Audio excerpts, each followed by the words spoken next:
Good morning students, my name Jagjeet Singh. Subject name is digital communication. आज का जो हमारा टॉपिक है दैट इज़ फ्रिक्वेंसी शिफ्ट की। This is a digital modulation technique. पहले हमने पढ़ा था एम्पलीट्यूड शिफ्ट की, उसका जनरेशन डायग्राम पढ़ा था और डिटेक्शन डायग्राम पढ़ा था। आज हम पढ़ेंगे FSK का जनरेशन डायग्राम और FSK में कैसे काम करता है वो सारा पढ़ना है। तो FSK है क्या? FSK is a sinusoidal career है जो शिफ्ट करेगा बिटवीन टू वैल्यूज़ में। इसकी वैल्यू शिफ्ट करेगी, इसकी वैल्यू दो वैल्यू में शिफ्ट करेगी, टू डिस्क्रीट वैल्यू में। वन फ्रिक्वेंसी होगी फॉर बाइनरी 1 के लिए और अदर एक फ्रिक्वेंसी होगी बाइनरी 0 के लिए। यानी कि एक फ्रिक्वेंसी जो होगी F1 फ्रिक्वेंसी होगी वो किसके लिए होगी? बाइनरी 1 के लिए, ठीक है। और जो F0 फ्रिक्वेंसी होगी वो किसके लिए होगी? बाइनरी 0 के लिए, ठीक है।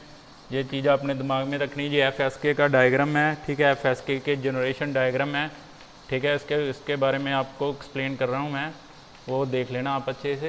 ये सबसे पहले हम कैरियर सिग्नल देंगे। यहाँ पे दो कैरियर सिग्नल देना पड़ेगा, साइन F 2πf। यहाँ पे प्रोडक्ट मॉड्यूलेटर लगा हुआ है, ठीक है। यहाँ पे उसको इनपुट देना है P0 और यहाँ पे नीचे और प्रोडक्ट मॉड्यूलेटर लगा हुआ है, उसको हमने इनपुट देना है P1। तो ये दोनों को कंबाइन करके हमने किस में डाल देना है? बैंड पास फिल्टर में डाल देना। तो बैंड पास फिल्टर के last band limited AFSK signal जो हमें मिलेगा। तो ये मैं डायग्राम बता रहा हूँ कि कैसे कैसे ये काम करेगी, ठीक है। तो सबसे पहले अगर तुम्हारे पास बाइनरी ज़ीरो इनपुट है, ठीक है, बाइनरी 0 इनपुट है और P0 की वैल्यू है जो हमारे पास, मान लो P0 की वैल्यू है जो हमारे पास वो कितनी है? वो 1 है और P0 की वैल्यू 1 है और P1 की वैल्यू है 0। तो हमारे पास जो है फर्स्ट मॉड्यूलेटर, यानी कि ये वाला जो है प्रोडक्ट मॉड्यूलेटर, वो काम करेगा। उसकी आउटपुट है जो इनपुट है वो आगे फर्दर पास होगी और वो हमें आगे फर्दर प्रोडक्ट मॉड्यूलेटर से होते हुए हमें जो है FSK सिग्नल देगा। तो इसके एग्जैक्टली अपोजिट अगर हमारे पास बाइनरी सिग्नल है हमारे पास 1, तो हमारे पास जो है P0 की वैल्यू है जो 0 है और P0 की वैल्यू 1 है। तो हमारे पास ये जो नीचे वाला प्रोडक्ट मॉड्यूलेटर है वो काम करेगा, ऊपर वाला जो है काम करना बंद कर देगा, ठीक है। और हमारे पास यहाँ पे जो आउटपुट आएगी, ठीक है, वो होगी हमारे पास F0 और इसके लिए जो आउटपुट आएगी वो हमारे पास आएगी F1। यानी कि जब हमारे पास डिजिटल इनपुट बाइनरी 0 है तो हमारे पास ऊपर वाला प्रोडक्ट ये वाला सर्किट काम करेगा, नीचे वाला नहीं काम करेगा। वो हमें आउटपुट ये इस पाथ के थ्रू मिलेगी। अगर नीचे वाला बाइनरी 1 है तो हमारा जो नीचे वाला काम करेगा और उसके थ्रू हमें जो आउटपुट मिलेगी वो F1 मिलेगी। यानी कि यहाँ पे दो हमें कैरियर सिग्नल। बाकी एक डायग्राम है, डायग्रामेटिकली मैं आपको समझाता हूँ, ठीक है। इनकी फॉर्म ऑफ वेव फॉर्म्स के थ्रू ये आपको एक्सप्लेन करता हूँ।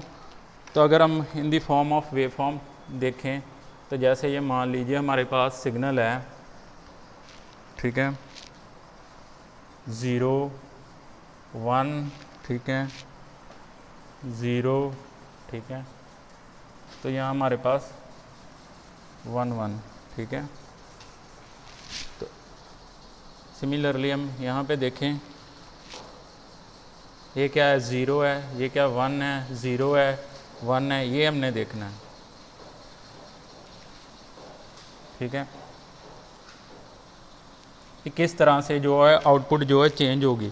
तो यहाँ पे अब हमारे पास 0 सिग्नल है, ठीक है, तो हमारे पास ये वाली आउटपुट आ रही है। अगर 1 है तो हमारी जो फ्रिक्वेंसी शिफ्ट होगी, फ्रिक्वेंसी पहले से ज़्यादा होगी। अगर फिर 0 इनपुट है तो फिर हमारी फ्रिक्वेंसी है जो कम होगी, ठीक है। अगर अगेन फिर 1 इनपुट आ गई तो हमारी फ्रिक्वेंसी है जो ज़्यादा होगी। तो इसमें क्या है? फ्रिक्वेंसी शिफ्ट कर रही है। किस पे डिपेंड कर रहा है? कि बाइनरी सिग्नल क्या है हमारे पास, कि बाइनरी सिग्नल क्या है। अगर तो 0 है तो ठीक है, फ्रिक्वेंसी कुछ और होगी। अगर 1 है तो फ्रिक्वेंसी चेंज हो जाएगी, 0 है तो फिर कम हो जाएगी, 1 है तो फिर ज़्यादा हो जाएगी। जैसे मैंने पहले बताया था कि यहाँ पे कि अगर बाइनरी ज़ीरो हमारे पास इनपुट है, ठीक है, बाइनरी ज़ीरो यानी कि यहाँ से, और हमारे पास जो पी नॉट की वैल्यू है वो कितनी है, पी नॉट की वैल्यू कितनी है 1 और पी वन की वैल्यू कितनी है 0, तो हमारे पास आउटपुट क्या करेगी एफ नॉट, यानी कि ये वाला जो है काम करेगा। उस टाइम यहाँ पे जो वो ये वाली आउटपुट नहीं जाएगी, ये वाला काम करेगा ऊपर वाला प्रोडक्ट मॉड्यूलेटर, और हमारे पास एफ नॉट आउटपुट आएगी, ठीक है। सिमिलरली एग्जैक्टली इसके अपोजिट कर दें हम, तो यहाँ पे अगर बाइनरी 1 कर दें, ठीक है, और जो पी नॉट और पी वन जो हम इनपुट दे रहे हैं इसको 0 कर दें, तो इसको 1 कर दें, तो हमारे पास और फ्रिक्वेंसी की आउटपुट आएगी, कौन सी आएगी एफ़ नॉट, यानी कि नीचे वाले आएगी। तो वही है, इसको ले लो आप एफ़ नॉट और इसको ले लो एफ़ नॉट और इसको ले लो F1, यानी कि फ्रिक्वेंसी शिफ्ट हो रही है। तो this is a generation diagram of frequency FS के। अगर हम कंबाइंड इसकी वेव फॉर्म लिखें तो कंबाइंड मैथमेटिकली इसको रिप्रेजेंट करें तो इसकी जो वैल्यू है वो आएगी VFS के is equal to P naught sine 2 pi F1 T, ठीक है, addition P1 sine 2 pi FT। अगर मैथमेटिकली हम फॉर्म में लिखे तो ये हमारे पास FS के band limited frequency shift signal ये आएगा। तो सिंपल सी चीज़ है, इसमें क्या करेगा, फ्रिक्वेंसी शिफ्ट की में जो है वैल्यू है 2 वैल्यूज़ में शिफ्ट होगी, एक से दूसरी वैल्यू में, ठीक है।